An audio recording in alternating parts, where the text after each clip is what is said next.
I never thought I'd be standing in Marcus's kitchen at 2 in the morning, watching him stumble through what should have been the happiest night of his life.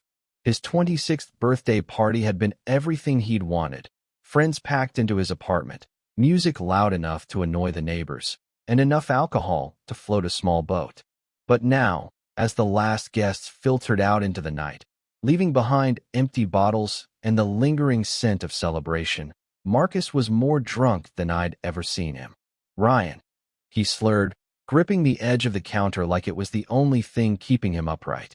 "Ryan, you stayed." Of course I stayed. I'd been staying for Marcus in ways he'd never understand, in ways that had been slowly killing me for over a year now. Comment below where you're listening from. I'd love to know if anyone else has found themselves in this impossible situation, watching someone you love celebrate while your heart breaks just a little more. "Someone has to make sure you don't choke on your own vomit," I said, trying to keep my tone light as I filled a glass with water. "Drink this." He took the glass, but didn't drink, instead staring at me with those dark eyes that had been my undoing since the day we met. Marcus had always been beautiful in that effortless way that made me question everything I thought I knew about myself. Tonight, with his black hair messy from dancing and his cheeks flushed from alcohol, he looked like every dream I'd tried to forget. "You're always taking care of me," he said, and there was something in his voice that made my chest tight. "Always there when I need you." I busied myself with cleaning up, stacking empty beer bottles, and tossing plastic cups into a garbage bag. That's what friends do. The word friends tasted bitter in my mouth. It always did when I said it about us, like swallowing something that didn't belong there. We'd been friends for 3 years now, ever since we'd met at a mutual friend's housewarming party. I'd been drawn to his laugh first, the way it filled up a room and made everyone want to be part of whatever was making him so happy. Then I'd gotten to know the man behind the laugh, and that's when I'd really been in trouble. Marcus was the kind of person who remembered your coffee order and your mother's birthday. He was the one who showed up with soup when you were sick and listened to your problems without trying to fix them unless you asked. He was also completely, devastatingly straight, or so I'd thought until tonight. "Ryan." He set the water glass down without drinking and moved closer to me. "Can I tell you something?" My hand stilled on the bottle I was holding. "You're drunk, Marcus. Maybe we should get you to bed." "No, I need to say this." He was close enough now that I could smell his cologne mixed with beer and something that was just him. "I've been thinking about it all night. About you." The bottle slipped from my hands and clattered into the sink. I turned to face him, my heart hammering against my ribs like it was trying to escape. "What about me?" "About how you looked at me last year," he said, his words slightly slurred but his eyes surprisingly clear. "At Jake's wedding. Do you remember?" Of course I remembered. Jake's wedding had been the night I'd realized I was completely, hopelessly in love with my best friend. It had also been the night I'd made the mistake of letting it show, just for a moment, when I'd thought no one was looking. But Marcus had been looking, and the expression on his face when our eyes met across the reception hall had told me everything I'd needed to know about how impossible this was. "I remember," I said quietly. "You looked at me like—" He paused, running a hand through his hair. "Like you wanted something you couldn't have." My throat felt like sandpaper. "Marcus, you're drunk. You don't know what you're saying." "I'm drunk enough to say it," he corrected, taking another step closer. "But not drunk enough to not mean it." The kitchen suddenly felt too small, the air too thick. I could hear my own heartbeat in my ears, could feel the heat radiating from his body as he stood just inches away from me. This was dangerous territory, the kind of conversation that could destroy everything we'd built together. "Say what?" I whispered. "That I wanted you to look at me like that." His voice was barely audible now. "That I've been thinking about it every day since then, wondering what would have happened if I'd been brave enough to do something about it." The world tilted sideways. I gripped the edge of the counter, trying to steady myself as his words sank in. "You're straight, Marcus." He laughed, but there was no humor in it. "Am I?" "Because I've been questioning that for a while now. Especially when it comes to you." I stared at him, searching his face for any sign that this was just the alcohol talking. But beneath the flush of intoxication, I could see something raw and honest in his expression, something that made my chest ache with hope and terror in equal measure. You don't mean this, I said, but even as the words left my mouth, I wasn't sure I believed them. I mean it more than I've meant anything in my life. He reached out, his fingers brushing against my wrist. Ryan, I think I'm falling in love with you. I think I have been for months. The words hit me like a physical blow. For over a year, I'd dreamed of hearing him say something like this. I'd imagined it in 100 different scenarios, played out conversations in my head where he suddenly realized that what we had was more than friendship. But I'd never imagined it happening like this, with him drunk and vulnerable in his kitchen while the remnants of his birthday party surrounded us. You're going to regret this in the morning, I said, my voice hoarse with emotion. Maybe, he admitted, but I'll regret not saying it more. He was so close now that I could count the flecks of gold in his dark eyes. His hand was still on my wrist, his thumb tracing small circles on my skin that sent electricity shooting up my arm. I wanted to lean into him, to close the distance between us and find out what his mouth would taste like. But I also knew that if I did, there would be no going back. Marcus, I started, but he cut me off. Do you remember when we went camping last summer? He asked. Just the two of us. I nodded. It had been one of the best weekends of my life, even though it had also been torture. We'd spent 3 days in the mountains, hiking and fishing and talking around the campfire until late into the night. I'd watched him across the flames and felt my heart break a little more each time he smiled. I kept wanting to reach for you, he said. When we were sitting by the fire, when we were in the tent, I kept making excuses to touch you, to sit closer. I told myself it was just because I was comfortable with you, but that wasn't it. Then what was it? I wanted you, he said simply. I wanted to kiss you and hold you and wake up next to you. I wanted things I'd never wanted with anyone before. My knees felt weak. I leaned back against the counter, trying to process what he was telling me. Why didn't you say anything? Because I was scared, he admitted. Because I didn't understand what I was feeling, and I was afraid of ruining what we had. Because I thought you deserved better than me figuring out my sexuality at 26. That's not your choice to make, I said, surprised by the strength in my own voice. He looked at me then with an expression so vulnerable it made my chest ache. What would you have said if I told you last summer? The question hung between us like a bridge I was afraid to cross. Because the truth was complicated, messy in the way that real feelings always were. The truth was that I would have said yes to anything he offered, even if it meant being his experiment, his way of figuring out who he was. And that scared me almost as much as losing him did. I would have said that I've been in love with you since the day we met, I said, the words tumbling out before I could stop them. I would have said that every day I don't tell you how I feel is another day I'm lying to both of us. His breath caught. Ryan, I would have said that I've spent the last year trying to talk myself out of loving you, and it's the hardest thing I've ever done. I was shaking now, the weight of finally saying it out loud making me feel both lighter and more terrified than I'd ever been. I would have said yes to whatever you were offering, even if it meant getting my heart broken. And now, he asked, what would you say now? I looked at him, really looked at him. His hair was still messy, his eyes still bright with alcohol, but there was something else there now. Something that looked like hope mixed with fear, like he was standing on the edge of a cliff and asking me to jump with him. Now I'd say that you're drunk and this is crazy and we should probably talk about this when you're sober, I said. But I'd also say that I'm tired of pretending I don't want you. He moved then, closing the last few inches between us until his body was pressed against mine, trapping me against the counter. His hands came up to frame my face, his thumbs brushing across my cheekbones. I'm drunk, he said, but I'm not stupid. I know what I'm saying, and I know what I want. What do you want? I whispered. You, he said simply. I want you, Ryan. I want to kiss you and see what happens next. My heart was beating so hard I was sure he could hear it. This was the moment I dreamed about and dreaded in equal measure. The moment when everything would change, when we'd either find something beautiful together or destroy the best friendship I'd ever had. If we do this, I said, my voice barely audible, there's no taking it back. I don't want to take it back, he said. I want to stop being afraid of what I feel for you. And then he was kissing me, soft and tentative at first, like he was asking permission. His lips were warm and tasted like beer and birthday cake, and when I kissed him back, he made a small sound in the back of his throat that went straight through me. The kiss deepened, became something hungry and desperate, like we were trying to make up for all the time we'd wasted dancing around each other. His hands tangled in my hair, and I gripped his shirt, pulling him closer until there was no space left between us. When we finally broke apart, both of us were breathing hard.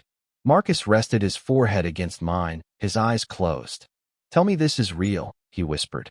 "Tell me I'm not going to wake up tomorrow and find out I dreamed this." "It's real," I said, though part of me was still waiting for my alarm to go off. "But Marcus, we need to talk about this when you're sober. Really talk about it." He nodded, his hands still in my hair. "Will you stay tonight? Just stay with me." The question was loaded with possibility and uncertainty. I knew that if I stayed, if I let myself fall asleep next to him, there would be no pretending this hadn't happened. But I also knew that I couldn't leave him like this, drunk and vulnerable, and having just turned his world upside down. "Okay," I said, "but just to sleep. We need to take this slow." He smiled then, the first real smile I'd seen from him all night. "I can do slow. I've been waiting this long, haven't I?" I helped him to his bedroom, steadying him when he stumbled and making sure he drank some water before he collapsed onto his bed. He was asleep within minutes, his face peaceful in a way I'd rarely seen it. I sat in the chair by his window, watching him breathe and trying to process what had just happened. Marcus had feelings for me. Marcus, who I'd been sure was straight, who dated women and never gave any indication that he saw me as anything more than a friend, had just told me he was falling in love with me. It felt too good to be true, like something my desperate heart had conjured up to torture me. But his kiss had been real. The way he'd looked at me, the vulnerability in his voice when he'd admitted his fears, that had all been real too. And now I had to figure out what to do with that reality. I must have dozed off in the chair because the next thing I knew, sunlight was streaming through the windows and Marcus was groaning from the bed. "Oh God," he mumbled, pressing the heels of his hands against his eyes. "My head feels like it's going to explode."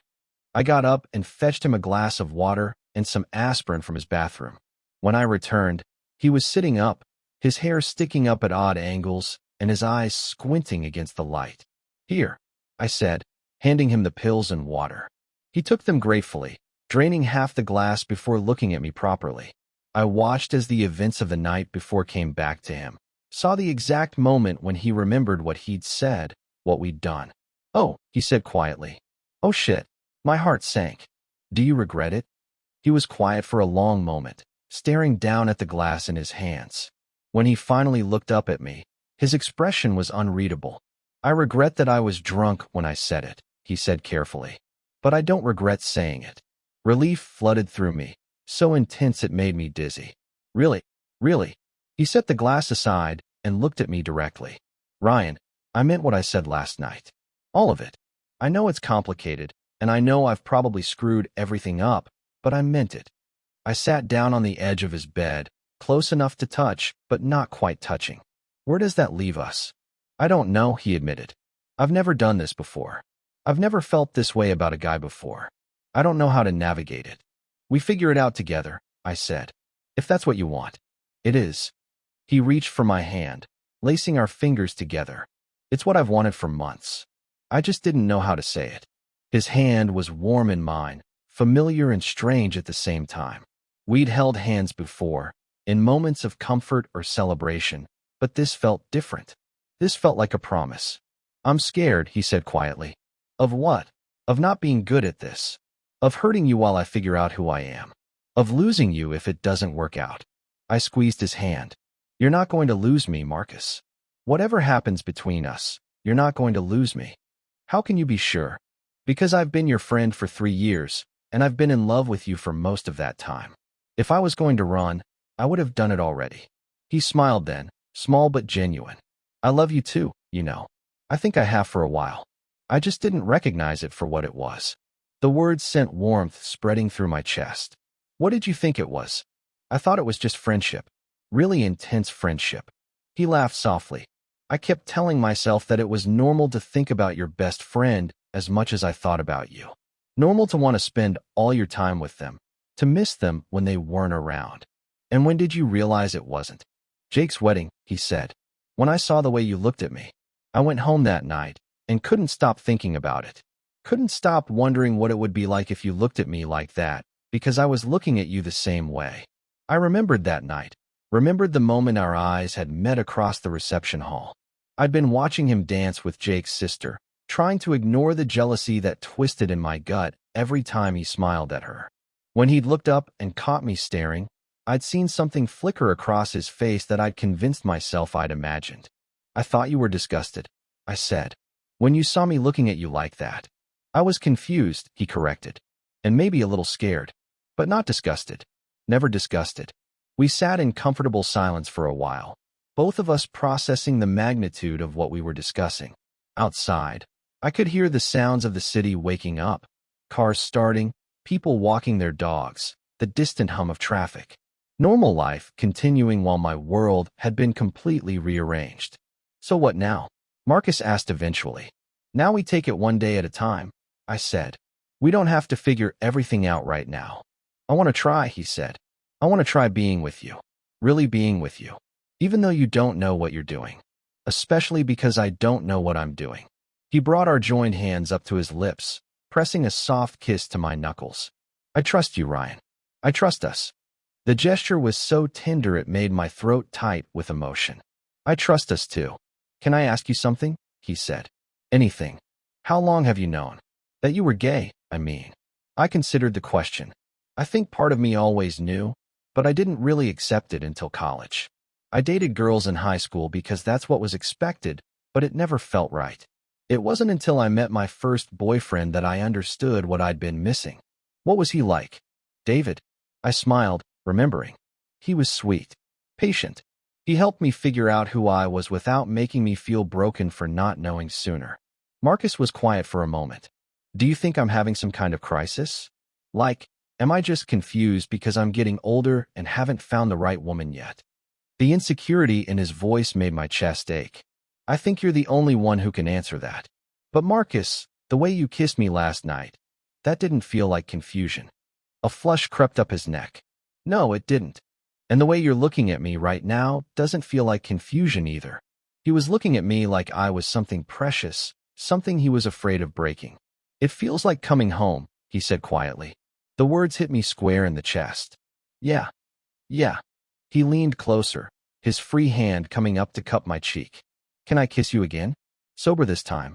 Instead of answering, I closed the distance between us, pressing my lips to his in a kiss that was softer than the night before, but no less intense.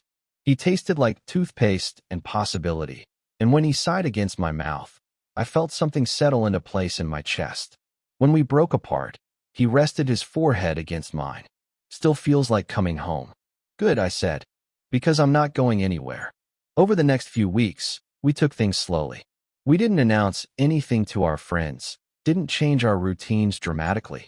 Instead, we learned each other in small increments. The way Marcus's eyes crinkled when he laughed at something I said, the way he unconsciously leaned into me when we sat together on his couch, the way he said my name when he was half asleep. We had our first official date 3 weeks after his birthday. Marcus had been nervous about going somewhere public, worried about running into people we knew, so I suggested we stay in. I cooked dinner while he sat at his kitchen counter, telling me about his day and stealing pieces of vegetables when he thought I wasn't looking. This feels normal, he said as we ate. Is that weird? That it feels so normal? Why would that be weird? I don't know. I guess I thought it would feel more dramatic. Like everything would be different. I reached across the table and took his hand. Everything is different. But that doesn't mean it has to feel foreign. I like that it feels normal, he said. I like that being with you feels like the most natural thing in the world.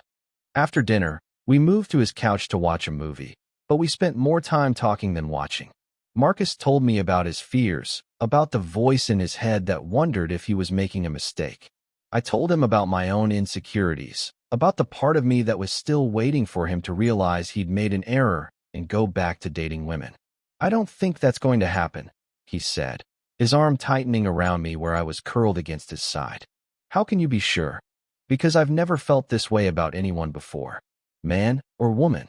He pressed a kiss to the top of my head. I've never wanted to know everything about someone the way I want to know everything about you. What do you want to know? Everything, he said simply. What you were like as a kid, what your first heartbreak felt like, what you dream about when you sleep next to me. The casual reference to sleeping next to him made my pulse quicken. We hadn't spent the night together since his birthday, both of us agreeing that we should take physical intimacy slowly. But I'd be lying if I said I hadn't thought about it, hadn't wondered what it would be like to wake up in his arms. I dream about you, I said honestly. Yeah. I dream about mornings like this, about getting to hold you and know that you want to be held. He was quiet for a moment, his fingers tracing patterns on my arm. I dream about you too. I have been for months. What kind of dreams? The kind that made me question everything I thought I knew about myself, he said with a soft laugh. The kind that made me wake up confused and wanting things I didn't understand. I tilted my head to look at him. Do you understand them now? I'm starting to. He cupped my face in his hand, his thumb brushing across my cheekbone. I understand that I want you in every way a person can want another person. The words sent heat pooling in my stomach. Marcus, I know we're taking it slow, he said quickly, and I want to keep taking it slow. But I also want you to know that this isn't just emotional for me. I want you physically too. I sat up so I could face him properly. You've never been with a man before. No, he admitted. But I've thought about it. About you. More than I probably should have. There's no should have when it comes to attraction, I said. You feel what you feel. I feel like I'm going to explode if I don't kiss you right now, he said, his voice rough with want. I didn't make him ask twice.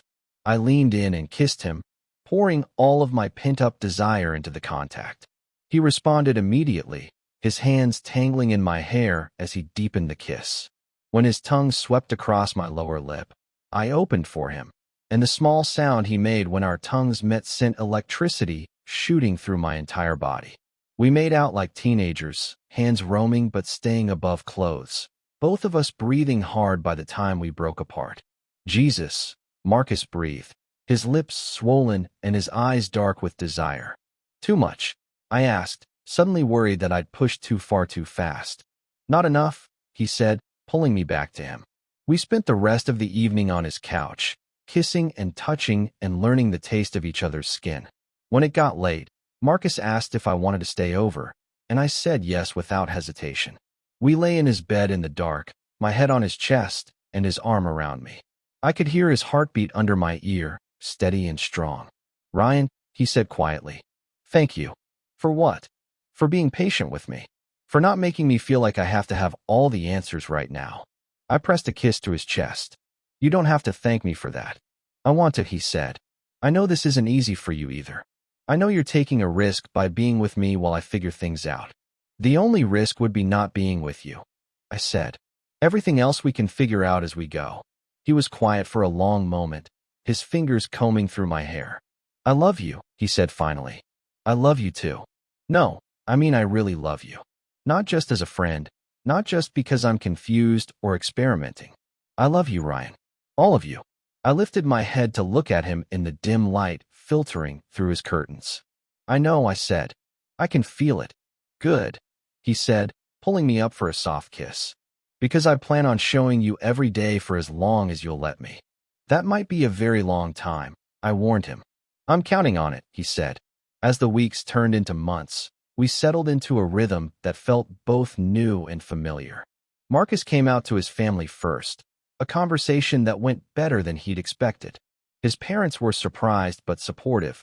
His sister was thrilled to finally have someone to double date with. And his brother just shrugged and said he'd always thought there was something different about the way Marcus looked at me. Coming out to our friends was more complicated, mainly because most of them had known us as friends for so long that the shift took some adjustment. But they were happy for us, even if some of them admitted they'd seen it coming long before we did. You two have been acting like a couple for years, Jake said when we told him over dinner. The only difference now is that you're actually admitting it. We were not acting like a couple, Marcus protested. Dude, you once drove 4 hours to bring Ryan soup when he had the flu, Jake pointed out. And Ryan rearranged his entire work schedule to help you move apartments. If that's not couple behavior, I don't know what is. I looked at Marcus, who was blushing slightly. He has a point. Okay, maybe we were a little obvious, Marcus conceded. A little. Jake laughed. The only person who didn't see it coming was you. That night, as we walked back to Marcus's apartment, he took my hand. Do you think he's right? He asked. That we were acting like a couple before we were actually together? I think we were acting like two people who cared about each other a lot, I said. Whether you want to call that couple behavior or not is up to you. I like calling it couple behavior, he said, squeezing my hand. I like that even when I didn't understand what I was feeling, I was still choosing you. You were, I agreed. And I was choosing you too. We'd been together for 4 months when Marcus first said he was ready to take things further physically. We were in his bed, kissing and touching like we had been for weeks, when he pulled back and looked at me with an expression I'd never seen before. I want more, he said, his voice rough with desire. I want all of you. Are you sure? I asked, even though my body was screaming at me to say yes without question. I'm sure, he said. I've been thinking about it for weeks. I want to know what it feels like to be with you completely. We don't have to do everything at once, I said. We can take our time. I know, he said, but I want to try. I want to experience this with you. What followed was the most tender, patient exploration I'd ever experienced. Marcus was nervous but eager, asking questions and letting me guide him through unfamiliar territory. When he touched me for the first time, really touched me, the wonder in his eyes was almost as overwhelming as the physical sensation. Is this okay? He kept asking, and each time I assured him that it was more than okay, that he was perfect. Afterward, we lay tangled together, both of us breathing hard and staring at the ceiling. Wow, Marcus said finally. Good wow or bad wow? I asked, suddenly nervous. Definitely good wow, he said, turning to face me. Really, really good wow. No regrets. Only that we waited so long, he said, leaning over to kiss me. I can't believe I spent so many years not knowing this was possible. It's not possible with everyone, I said. Just with the right person. Are you my right person? He asked, and there was something vulnerable in the question that made my chest tight. I hope so, I said. Because you're definitely mine. 6 months after his drunken birthday confession, Marcus asked me to move in with him. We were grocery shopping together, a domestic routine we'd fallen into without really discussing it, when he stopped in the middle of the cereal aisle and turned to me. Move in with me, he said. What? Move in with me, he repeated. You're here most nights anyway, and I hate it when you leave. Move in with me. I stared at him, my heart racing. Are you sure? That's a big step. I'm sure, he said. I want to wake up next to you every morning. I want to come home to you every night. I want us to build a life together. Okay, I said, not trusting myself to say more. Okay, I'll move in with you. His smile was brilliant. He kissed me right there in the cereal aisle, not caring who saw us. I love you, he said against my lips. I love you too. Moving in together was an adjustment, but a good one. We learned each other's habits and rhythms, figured out how to share space and responsibilities. Marcus discovered that I was a neat freak who couldn't function in clutter, and I learned that he sang in the shower and left coffee cups all over the apartment. But we also learned deeper things. I learned that Marcus had nightmares sometimes, dreams about his father who died when he was 12, and that holding him afterward helped them fade. He learned that I had panic attacks when I was overwhelmed, and that talking through my anxiety helped more than trying to fix it. We learned how to fight and make up, how to give each other space when we needed it, how to come back together stronger than before. We learned that love wasn't just the butterflies and passion of the early days, but also the quiet comfort of knowing someone would be there when you needed them. One night, almost a year after we'd gotten together, we were lying in bed talking about the future. Marcus had been offered a promotion at work that would require some travel, and we were discussing how to make it work. I don't want to be away from you, he said, his arm tightening around me. It's only a few days a month, I said. We can handle that. I know we can, he said. It's just, I spent so many years not knowing what I was missing, and now that I have you, I don't want to miss a single moment. You're not going to lose me by taking a business trip, I said, laughing softly. I know that logically, he said, but emotionally, I just want to hold on to this. Hold on to us. I turned in his arms so I could see his face. Marcus, what are you really worried about? He was quiet for a long moment, his fingers tracing patterns on my bare shoulder. I'm worried that I'm going to wake up one day and find out this was all too good to be true. That someone like you couldn't really love someone like me. Someone like you. Someone who didn't figure out who he was until he was 26. Someone who's still learning how to be in a relationship with a man. Someone who might not be enough for you. The insecurity in his voice broke my heart. I cupped his face in my hands, making him look at me. Marcus, you are more than enough for me. You are everything I never knew I was looking for. How can you be sure? Because I've loved you through every stage of figuring yourself out. I loved you when you were confused. I loved you when you were scared. And I love you now that you're confident in who you are. That's not going to change. Even if I mess up, even if I don't always know the right thing to do. Especially then, I said. Because that's what love is. It's not about being perfect. It's about showing up for each other, even when it's hard. He kissed me then, soft and lingering. I don't know what I did to deserve you. You don't have to deserve love, Marcus. You just have to accept it. I'm working on that, he said. Good, I said. Because I plan on loving you for a very long time. How long? How does forever sound? Like not nearly long enough, he said, and kissed me again. As we lay there in the dark, wrapped around each other, I thought about how far we'd come from that night in his kitchen when he'd been too drunk to filter his feelings. He'd said everything I'd wanted to hear a year earlier, but hearing it then, when he was ready to mean it, had been worth the wait. Love, I'd learned, wasn't about timing or perfect circumstances. It was about finding someone who made you want to be brave enough to be yourself, someone who saw all your flaws and loved you anyway, someone who made you believe that forever wasn't just a word people said, but a promise worth keeping. Marcus had given me all of that and more. And as I drifted off to sleep in his arms, I knew that no matter what challenges lay ahead, we'd face them together. Because sometimes the best things in life were worth waiting for, worth fighting for, worth believing in even when they seemed impossible. And sometimes, if you were very lucky, the person you loved would get drunk enough to tell you the truth you'd both been too scared to say sober. Sometimes that was all it took to change everything.